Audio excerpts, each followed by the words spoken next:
Bonsoir à tous, bienvenue dans le Journal de l'Afrique. Ce journal sera largement consacré à la prise d'otages toujours en cours dans un hôtel de Sévaré au centre du Mali. Une prise d'otages qui a débuté ce matin. 8 personnes ont été tuées. Un otage se serait échappé selon les dernières informations et 5 assaillants seraient toujours retranchés. Pour en parler sur notre plateau, le porte-parole du gouvernement malien, Choguel Kokala Maïga, est notre invité. Nous reviendrons avec lui plus largement sur cette semaine particulièrement meurtrière au Mali. Nous reviendrons également sur ces arrestations à Palerme en Italie suite au naufrage d'un bateau de migrants mercredi. Les 5 hommes arrêtés sont des survivants. Ils sont suspectés d'avoir été les passeurs dans cette affaire.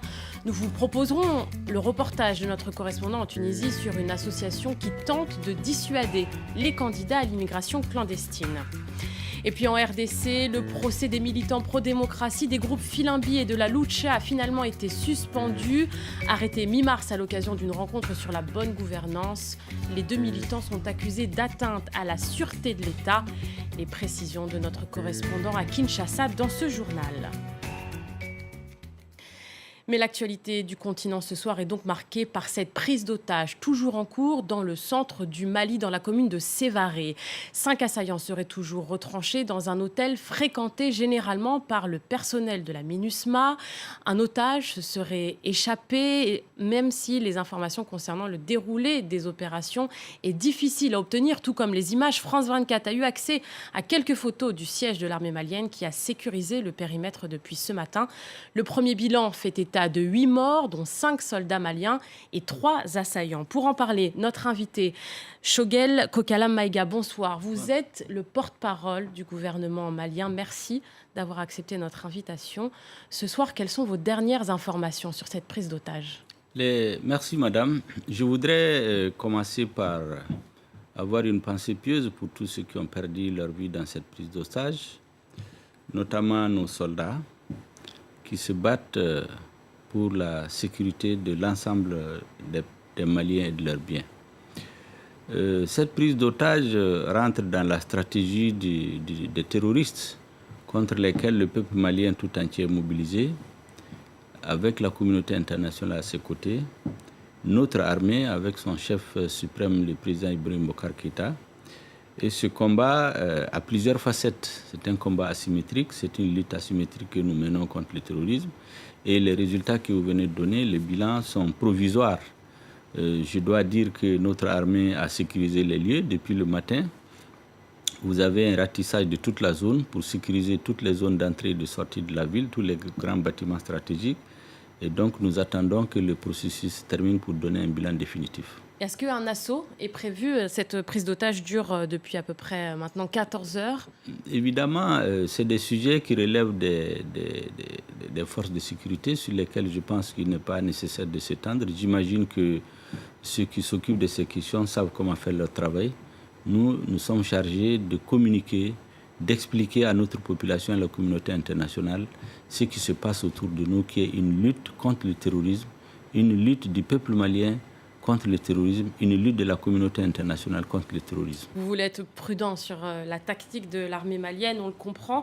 On va revenir précisément sur Sévaré, là où a lieu cette prise d'otage. C'est une ville stratégique, le 2e plus grand aéroport du pays. Ce sont des personnes de la MINUSMA qui étaient dans cette attaque, dans cet hôtel, pardon.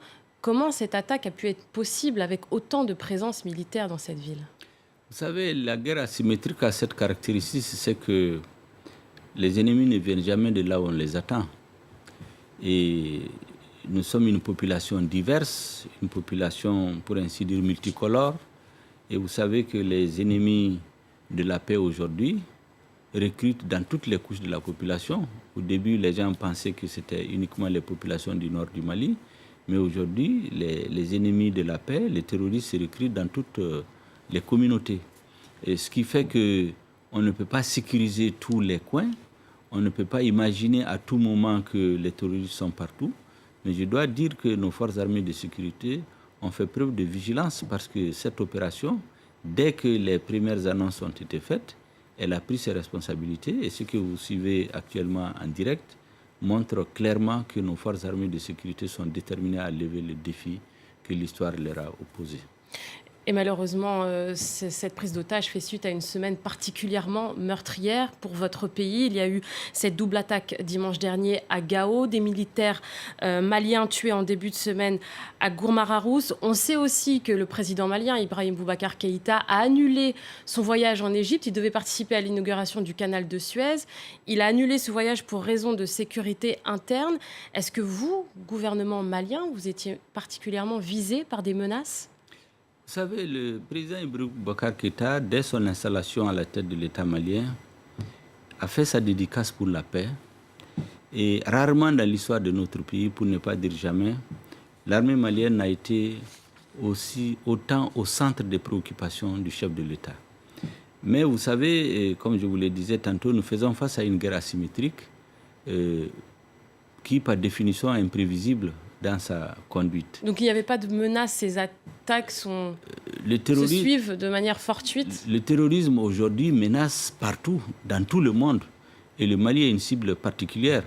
Le chef de l'État, vous venez de l'appeler, a annulé sa visite en Égypte malgré l'invitation aimable que lui a adressée son frère et ami, le président égyptien, précisément pour faire face à cette situation, parce que le même jour où il devait partir, il y a eu une attaque terroriste au nord du Mali avec le bilan que vous savez. Et hier, les Maliens l'ont vu, il a été rendre visite aux blessés. Et demain encore, il va aller à une école militaire. Aujourd'hui, l'armée est au centre des préoccupations du chef de l'État. C'est sa préoccupation principale.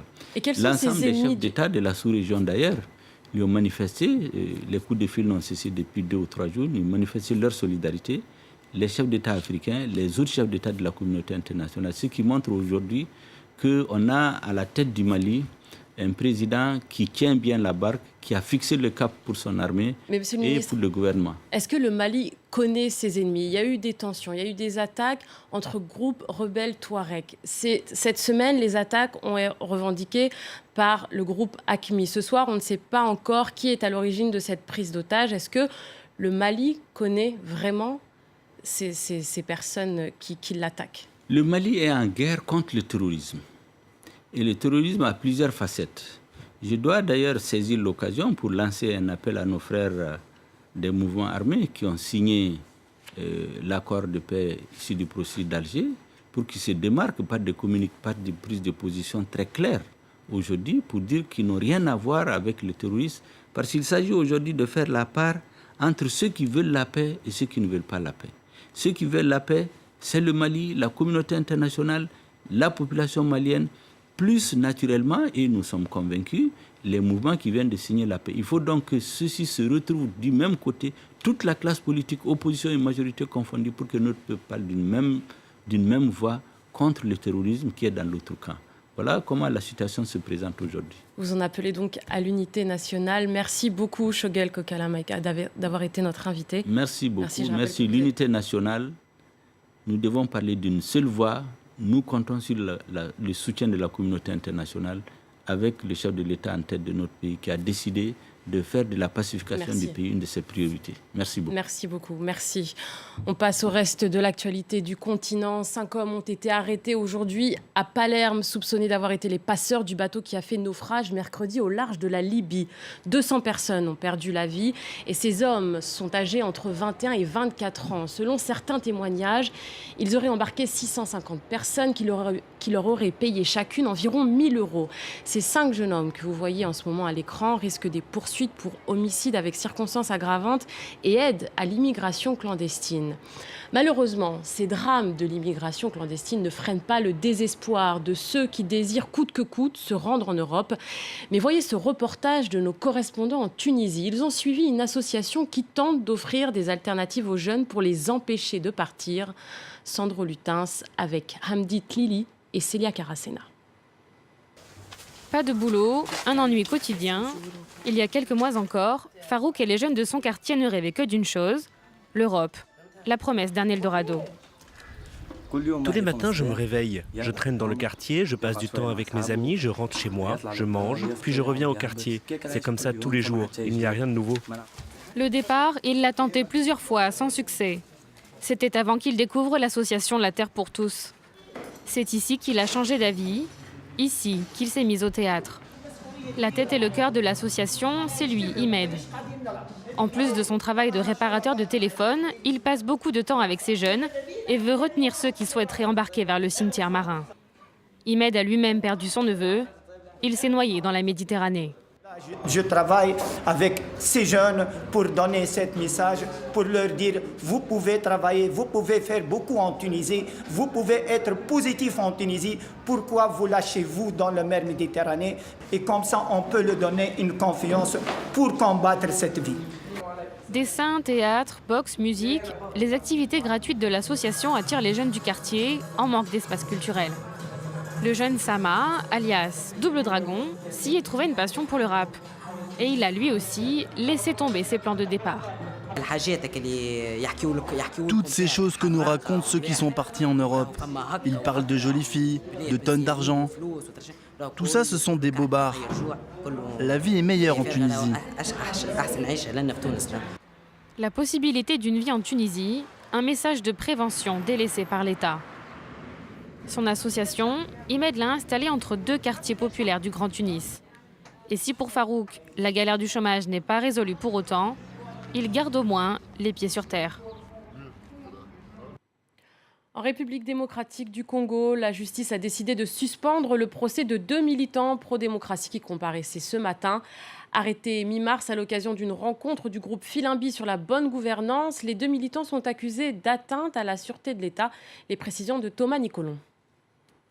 Les requêtes des avocats ont été acceptées par la Cour ce matin. Le procès des 2 militants sera suspendu en attendant que la Cour d'appel statue sur l'annulation des procès-verbaux. Ces derniers avaient été établis par les services de renseignement suite à l'arrestation des 2 jeunes gens le 15 mars dernier. Mais les avocats considèrent ces procès-verbaux comme illégaux puisqu'établis sous la torture et sans l'assistance des avocats pour qui cette annulation serait un grand pas en avant.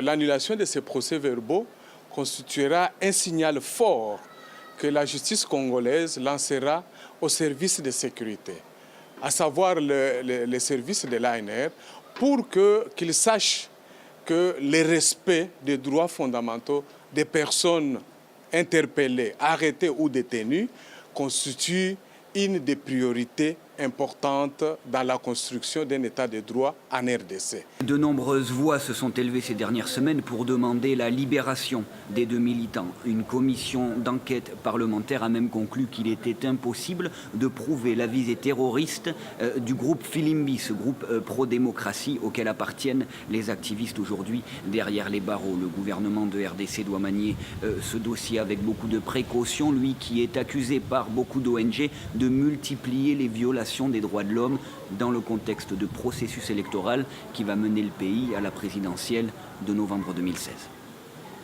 Et c'est la fin de ce journal. Tout de suite, l'info continue sur France 24.